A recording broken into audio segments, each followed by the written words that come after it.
நீங்கள் பார்த்துக் கொண்டிருப்பது AJK டிவியின் புதுவை மாலை. வணக்கம். புதுவையில் ஆளும் என்ஆர் காங்கிரஸ் அரசை கண்டித்து காங்கிரஸ் கட்சி சார்பில் நடந்த மாபெரும் பேரணி மற்றும் கண்டன ஆர்ப்பாட்டத்தில் 5000க்கும் மேற்பட்டோர் கலந்து கொண்டனர். புதுவையில் சட்டம் ஒழுங்கு சீர்கேட்டிற்கு நடவடிக்கை எடுக்காத ஆளும் என்ஆர் காங்கிரஸ் அரசை கண்டித்து காங்கிரஸ் கட்சி சார்பில் 21ஆம் தேதி சனிக்கிழமை மாலை மாபெரும் பேரணி மற்றும் கண்டன ஆர்ப்பாட்டம் நடந்தது. முன்னதாக வில்லியனூரில் இருந்து சட்டமன்ற உறுப்பினர் நமச்சிவாயம் தலைமையில் காங்கிரசார் ஊர்வலமாக புறப்பட்டு கோஷமிட்டுக் கொண்டு வெங்கடசுப்பா சிலைக்கு அருகே வந்தனர். அதேபோன்று காங்கிரஸ் பேரணியில் கலந்து கொள்ள அரியங்குப்பம் மாதா கோவிலில் இருந்து முன்னாள் சட்டமன்ற உறுப்பினர் ஜெயமூர்த்தி தலைமையில் காங்கிரசார் நூற்றுக்கணக்கானோர் ஊர்வலமாக புறப்பட்டு வந்து பேரணியில் கலந்து கொண்டனர். அதுபோன்று பல்வேறு தொகுதிகளில் இருந்து ஊர்வலமாக புறப்பட்டு வந்து ஒன்று திரண்ட ஆயிரக்கணக்கான காங்கிரஸ் நிர்வாகிகள், உறுப்பினர்கள், தொண்டர்கள் மாநில தலைவர் ஏவி சுப்பிரமணியன் தலைமையில் மாநிலங்களவை உறுப்பினர் கண்ணன் முன்னிலையில் மாபெரும் பேரணியாக புறப்பட்டு அண்ணா சாலை, நேரு வீதி, மாதா கோவில் வீதி வழியாக சட்டசபை நோக்கி சென்றனர். அவர்கள் ஆம்பூர் சாலை அருகே சென்றபோது போலீசார் தடுத்து நிறுத்தியதால் கண்டன ஆர்ப்பாட்டத்தில் ஈடுபட்டனர். ஆர்ப்பாட்டத்தில் அகில இந்திய செயலாளரும் புதுவை பொறுப்பாளருமான சின்னாரெட்டி சிறப்புரை ஆற்றினார். தொடர்ந்து ஆளும் அரசின் அவலங்கள் குறித்து மத்திய இணையமைச்சர் நாராயணசாமி பேசினார். எதிர்க்கட்சித் தலைவர் வைத்தியலிங்கம், சட்டமன்ற உறுப்பினர்கள் லட்சுமி நாராயணன், தேனி ஜெயக்குமார், நமச்சிவாயம், திருமுருகன், முன்னாள் முதலமைச்சர் ராமச்சந்திரன், முன்னாள் அமைச்சர்கள் கந்தசாமி, ஷாஜகான், பெத்தபெருமாள், காந்திராஜ், ஏழுமலை, INTUC ரவிச்சந்திரன், பொது செயலாளர் AKD ஆறுமுகம், முன்னாள் சட்டமன்ற உறுப்பினர்கள் இளங்கோ, மனோகர், கமலக்கண்ணன், மாரிமுத்து, வெற்றி செல்வன், இளைஞர் காங்கிரஸ் தலைவர் இளையராஜா உள்ளிட்ட நிர்வாகிகள் பலர் கலந்து கொண்டு கோஷமிட்டு ஆர்ப்பாட்டம் செய்தனர். புதுவையில் முதல்வர் ரங்கசாமி ஆட்சியின் நாட்கள் எண்ணப்படுகிறது என்று காங்கிரஸ் சார்பில் நடந்த ஆர்ப்பாட்டத்தில் மத்திய இணையமைச்சர் நாராயணசாமி பேசினார்.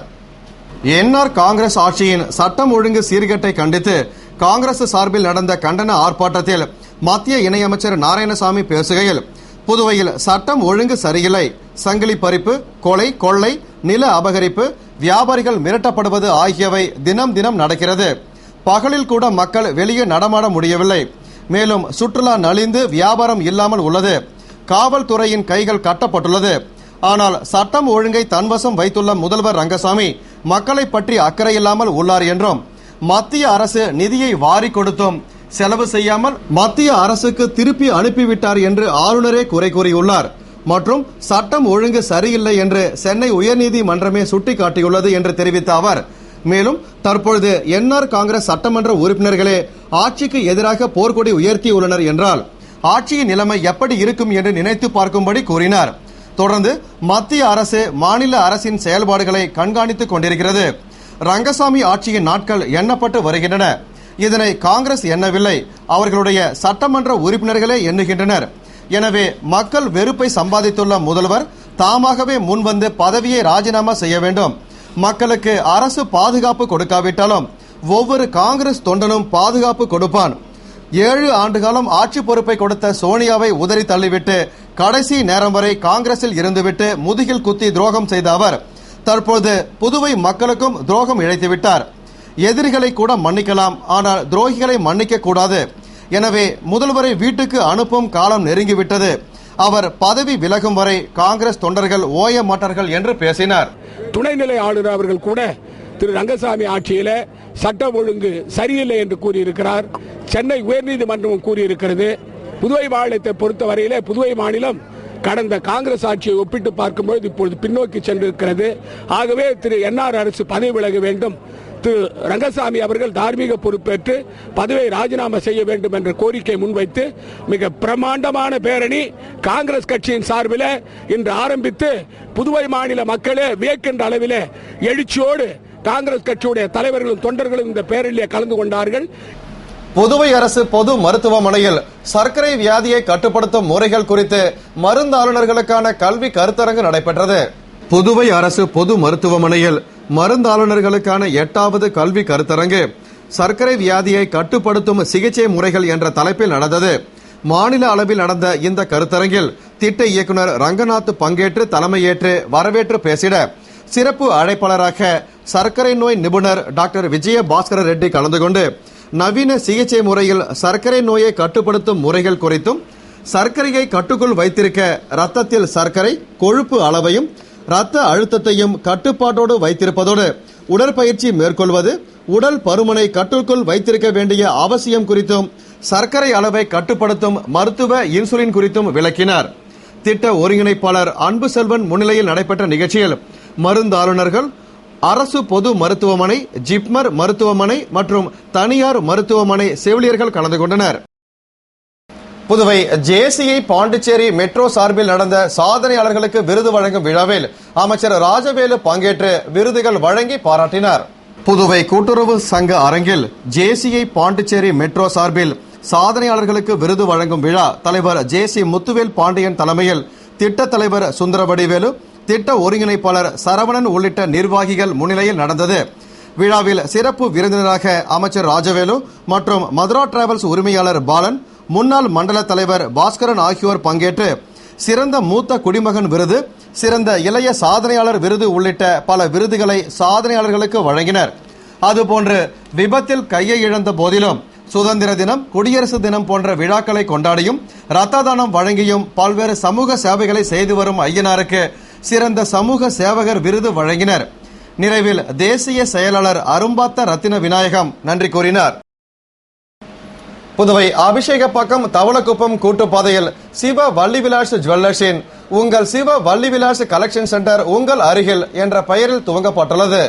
புதுவை, கடலூர் மற்றும் காரைக்காலில் உள்ள 84 ஆண்டு பாரம்பரியம் மிக்க சிவ வள்ளிவிலாஸ் ஜுவல்லர்ஸ் நிறுவனத்தின் புதிய கிளை திறப்பு விழா அபிஷேகப்பாக்கம் தவளக்குப்பம் கூட்டுப்பாதையில் உங்கள் சிவ வள்ளிவிலாஸ் கலெக்ஷன் சென்டர் உங்கள் அருகில் என்ற பெயரில் துவங்கப்பட்டது.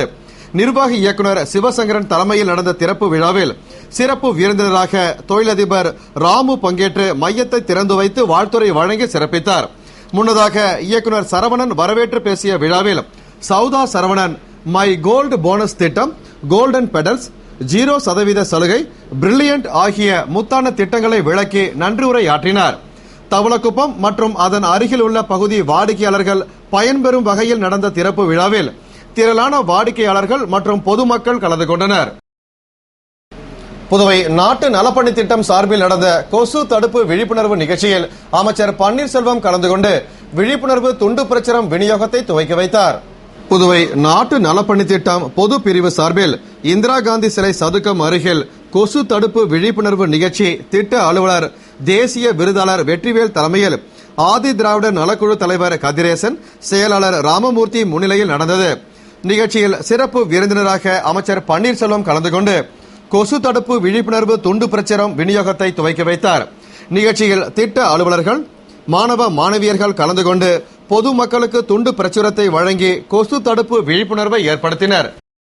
புதுவை அரியாங்குப்பத்தில் எஸ்பி தெய்வசிகாமணி தலைமையில் போலீஸ் பொதுமக்கள் நல்லுறவு கூட்டம் நடந்தது.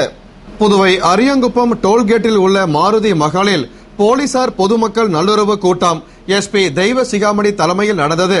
இன்ஸ்பெக்டர்கள் பழனிவேலு, ஆறுமுகம் மற்றும் போலீசார் கலந்து கொண்ட கூட்டத்தில் தவளக்குப்பம் மற்றும் அரியாங்குப்பம் பகுதிகளைச் சேர்ந்த பொதுமக்கள் கலந்து கொண்டு இதுபோன்ற கூட்டத்தை 2 மாதத்திற்கு ஒருமுறை நடத்த வேண்டும் என்று கோரிக்கை விடுத்தனர். மேலும் அரியாங்குப்பம் வீராம்பட்டினம் சாலையில் இருபுறமும் வாகனங்களை நிறுத்துவதால் போக்குவரத்தில் சிரமம் ஏற்படுகிறது என்பதால் அந்த சாலையின் ஒருபுறம் மட்டும் வாகனங்களை நிறுத்த வழிவகை செய்ய வேண்டும் அல்லது அந்த சாலையை ஒரு வழி பாதையாக மாற்ற வேண்டும். மாணவர்கள் சிறப்பு பேருந்தில் மாணவ மாணவியர்களை தவிர மற்றவர்கள் ஏற அனுமதிக்க கூடாது. ரோந்து பணியினை இரவு நேரத்தில் அதிகரிக்க வேண்டும் என்று கேட்டுக்கொண்டனர். அதனை ஏற்றுக்கொண்ட எஸ்பி தெய்வசிகாமணி இனிவரும் காலங்களில் 2 மாதங்களுக்கு ஒருமுறை போலீஸ் பொதுமக்கள் நல்லுறவு கூட்டம் நடத்தப்படும் என்று தெரிவித்தார். இலங்கையில் நடக்கும் காமன்வெல்த் மாநாட்டை இந்தியா புறக்கணிக்க வலியுறுத்தி தந்தை பெரியார் திராவிடர் கழகம் சார்பில் பிரச்சார பயணம் மேற்கொள்ளப்பட்டது. புதுவை தந்தை பெரியார் திராவிடர் கழகம் சார்பில் தலைவர் வீரமோகன் தலைமையில் துணைத் தலைவர் இளங்கோ, செயலாளர் சுரேசு, காப்பாளர் சுப்புராயன் உள்ளிட்ட நிர்வாகிகள் முன்னிலையில் 2 லட்சம் தமிழர்களை இனப்படுகொலை செய்த போர் குற்றவாளி ராஜபக்சே இலங்கையில் நடத்தும் காமன்வெல்த் மாநாட்டை இந்தியா புறக்கணிக்க வேண்டும் என வலியுறுத்தி பிரச்சார பயணம் நடந்தது.